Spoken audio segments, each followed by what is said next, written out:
Hey guys, welcome back. I'm Alistair and this is my Noise Lunar Ring review. What is the Lunar Ring then? Well, it is a 24-hour fitness and wellness tracker.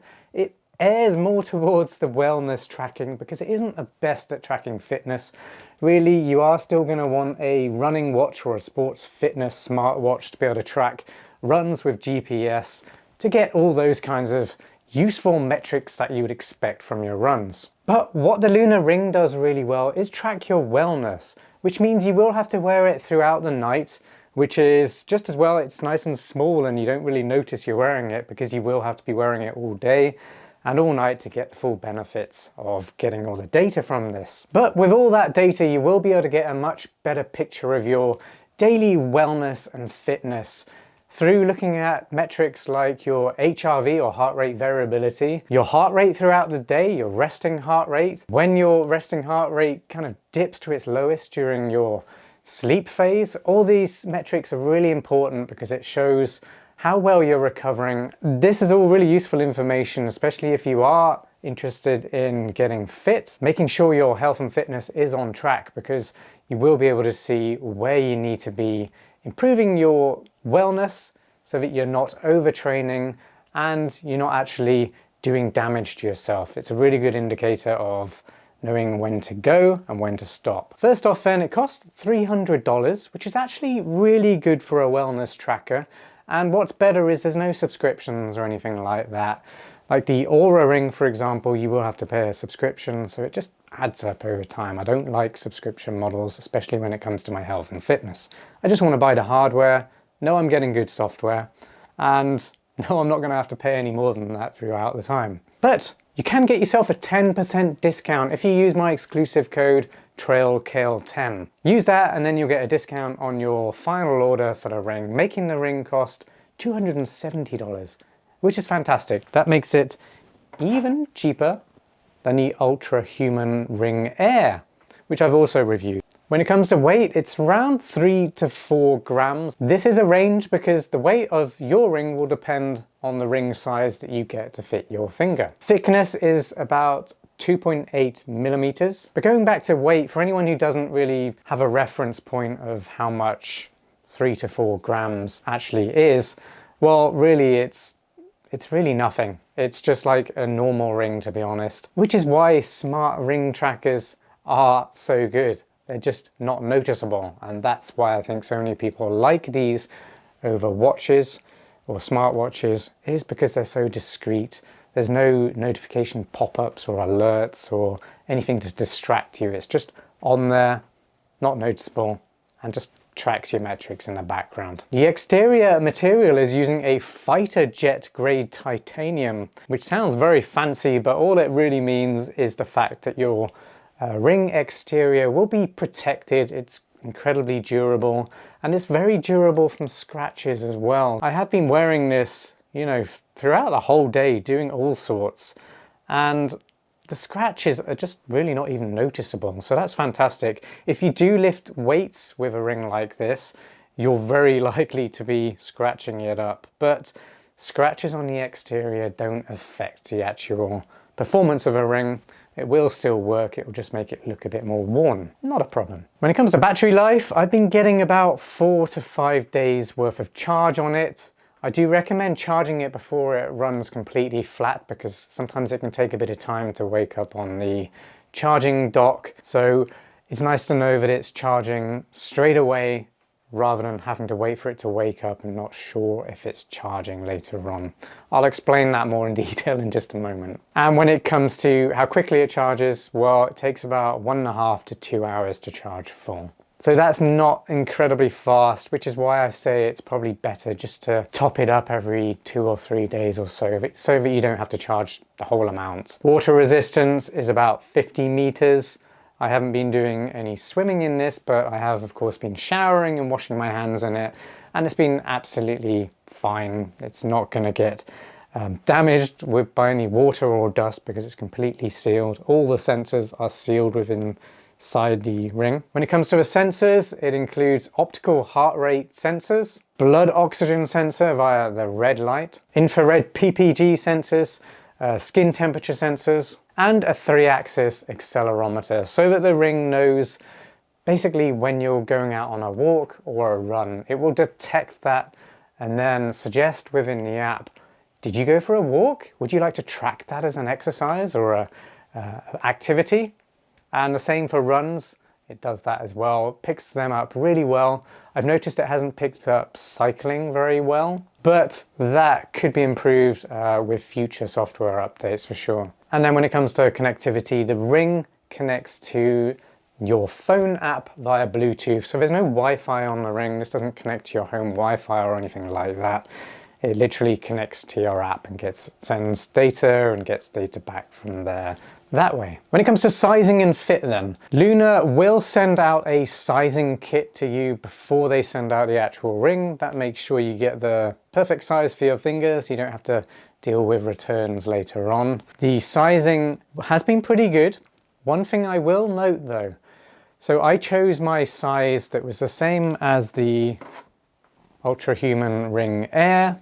I went with the same size and I did check with the sizing kit. And it fits really well, fits perfectly when it's on my finger. But because the ring on the inside does have notches coming out where the sensors are, so that it's snug on your finger, making the data coming out much more accurate, it does make it a little bit harder to get on over your knuckle if you have big knuckles. But once it's on, it does fit around your finger. No biggie, just something to be aware of if you have chosen your size, you get the ring and you're like, oh, that's a bit tight to get over your knuckle. But once it's on, it's secure and it's the correct fit. Hopefully that made sense. If you're enjoying this review, please give it a like, share it with a friend, and be sure to comment on the video. I really appreciate it when you guys do that. It helps me and my channel out, and it just lets me know you're enjoying the content. I'm a real person, so reach out, say hi, let me know who you are, let me know where you're from. It's great to get to know you guys more. So comment, and be sure to subscribe to the channel for more running gear reviews just like this. A lot of the content I put out on this channel is actually running shoe reviews, road and trail, but I like to review outdoor gear and running accessories and gear as well. So make sure you subscribe to the channel for more reviews and content just like this. Congrats, you made it to my performance review. And I'm going to start with basically design and what it's like in the day-to-day. So first off, it is just so discreet. So I really like the fact it's just very unassuming. I don't need to have a fitness or smartwatch to get my wellness metrics, including things like HRV, which I use to determine whether I'm overtraining or whether I'm getting sick. That base level of HRV will start dipping when you are overtraining or you are getting ill. So it's really nice to know that metric because that allows me to kick back a little bit more and just reduce my training so that I don't spiral downward into a pit of despair and ruin my training going forward. So it's really nice to have that metric. Things like resting heart rate and when your heart rate dips when you're sleeping at night, because that point at which you hit your lowest resting heart rate is super important to know, because that is when you are entering your stage of sleep that gives you the maximum amount of recovery.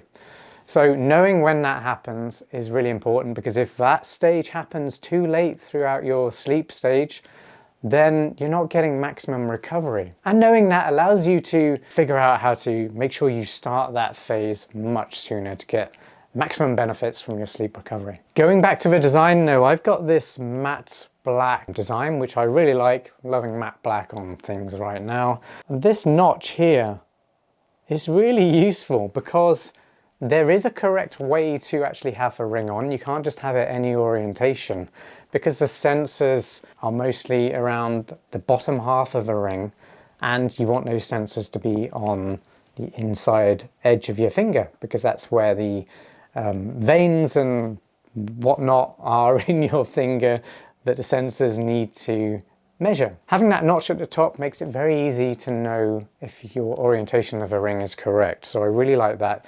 The Ultra Human Ring Air doesn't have that, and because all rings naturally will spin on your finger to some degree, it's nice to very easily and quickly know if it's in the right orientation, if that does happen. Wearing the ring at night has been great. Again, very discreet, hardly know it's on.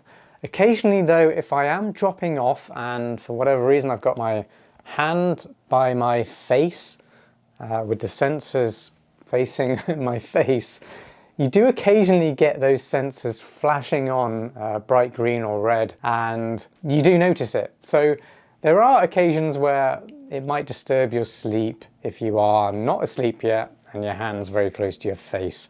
I don't often sleep like this, but just thought I should mention that the sensors aren't completely blocked, so you do see some light creeping out from the ring. When it comes to picking up activities automatically, the ring's actually been pretty good at doing that. Luna does a great job of detecting walks and runs. It hasn't been the best at picking up cycling or my Peloton rides, but that makes sense. There's no GPS for outdoor cycling rides, so it doesn't really know if you're moving faster than just standing still like so. But I feel like the accelerometers and the software determining the data from the 3-axis accelerometer could be improved, and I think it will be improved in the future to detect if you are riding a bike.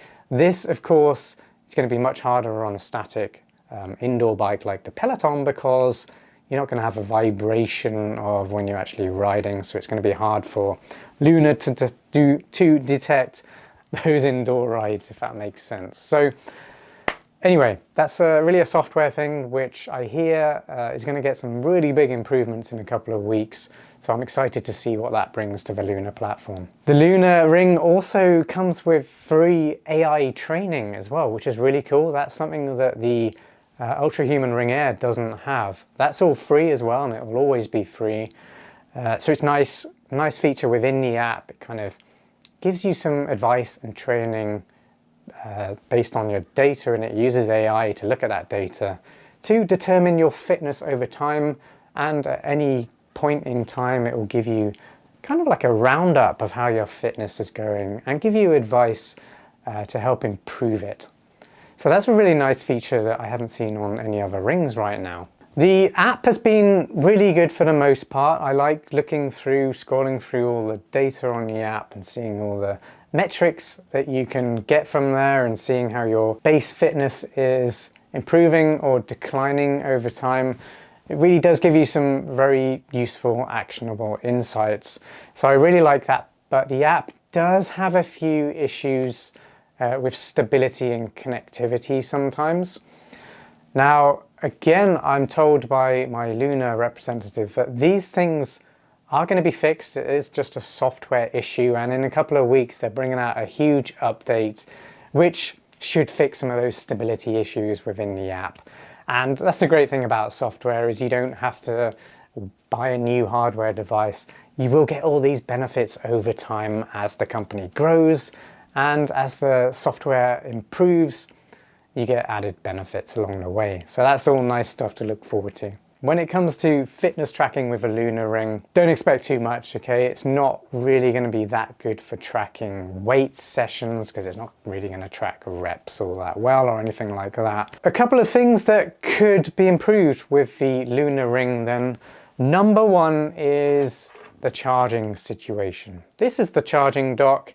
Uses USB-C, which is cool. Nice to see they're using proper modern connectivity. But the issue I have with it is that it can be finicky or a little bit hit and miss sometimes.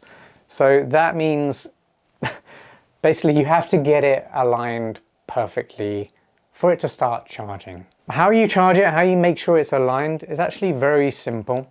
There is a little white marker on the inside of the ring, and on the charger you will also see there is an indicator on there, and you just match them up. But you can't put the ring any way up. You've got to make sure it's the right orientation for those lines to match up. Can't be this way up, has to be this way up. So it's something you get used to for sure, but if you're new to the ring, you've just got it and you're like, well, it's not charging, what's going on? there are a few things you need to know about just to make sure it works without hitch. Once that's all set up, charging is absolutely fine, and I am actually told again, Luna is making some big changes to this charging dock.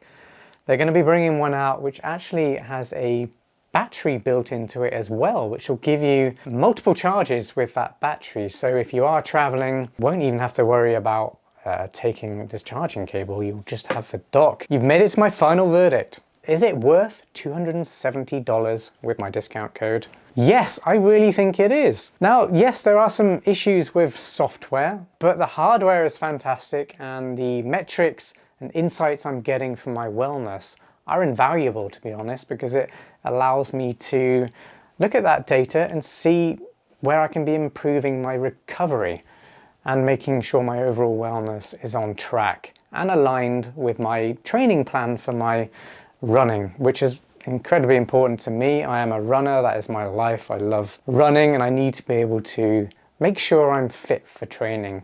So a wellness tracker like this is great for ensuring I'm not overtraining or getting sick, and it allows me to determine whether I should keep going, pushing hard, or just lay off a little bit. And that's something that it's hard to determine on your own unless you are looking at the data in the background sometimes. Well, I really hope you enjoyed this Oura Ring review. If you did, please give the video a like, share it with a friend, and remember, comment on this video. It really helps me and my channel, and it's nice for me to know you're actually watching, enjoying the content. And if you've got any questions, just drop them in the comments. I always get back to you guys where I can. And of course, subscribe to my channel for more running gear reviews just like this one. Thanks again for watching, and I'll see you next time. Peace.